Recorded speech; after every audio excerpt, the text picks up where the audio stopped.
اینجا ابن قیم میگویند شکار قلب های انسانی کم دین و کم علم و کم عقل همون چی است؟ موسیقی است که وقت با موسیقی تو رو شکار کرد های فقط در لذت آن هستی. از نمیدونم فلان قولا و دیگرها تو گوش میکنی میدانی، گوش میکنی میدانی، از سوره ها چیزی نمیدانی، از فرض های چیزی نمیدانی. پس از مدت 1001 درد بالای سر تو می آید و جز نزد مولا رفته من خوان گفتن و از این دکتر به آن دکتر دویدن کار دیگر نمیتوانی. در اینجا چی میگوییم؟ نسوا الله فانساهم، آنها الله را فراموش کردند و خداوند به حالشان گذاشت. و سبحان الله، از راه موسیقی مردم را شیطان اینقدر به خود جلب میکند که هم فقر و هم بیسوادی و هم 1001 دیگر مشکلی ها می آید. زیناگر را ببینید، اکثریت موسیقی ها زینا رو شیرین نشان دادن، خوش رو نشان دادن،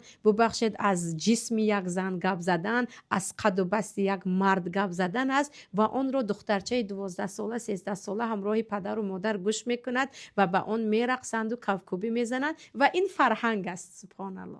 و این فرهنگ است، این پیشروی است، این دموکراسی است. دخترک وقتی سوره رو میخواند، قرآن میخواند، میگوید به مرد نامحرم نباید نگاه کنم، این دیگر میشود رادیکالیسم، این دیگر میشود تندگرایی، افراطگرایی. اینها باید اصلاح شوند. آخر آنها رو باید اصلاح کرد. باید پیرزنانی که رقص میکنند و کوکبی میزنند و فراموش کردند که در خانه نبیره گسنه دارند، عروسک دارند که به 2 سامان زار هست، برای به دکتر رفتن از پدرش پول میگیرد. آنها رو باید ما اصلاح کنیم، نه اینکه 2 دخترچه قرآن خوان، 2 جوانی که ریش ماندند و میگویند ما در مسجد 2 رکعت نماز خونیم و به آنها اجازه نمیشود.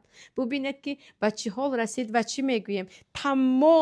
تمامی شیطان ها با تمامی نمودهای سلاحش گویا که رفته است و اصلا خصوص زنها رو به دام خود انداخته است که موسیقی گفتیم در ما هست، حب و دنیا گفتیم در ما هست، در احساسی شدن و دیگر حقارت کردن دنیا و آخرت و تقدیر در ما هست. خوشحال هستیم روز خرسندی گویان به 1001 گناه زدن در ما هست. دیگر اینها از چه است؟ همش از ضعیفی ایمان، از ضعیفی علم، از ضعیفی این است که خودت رو نمیشناسی.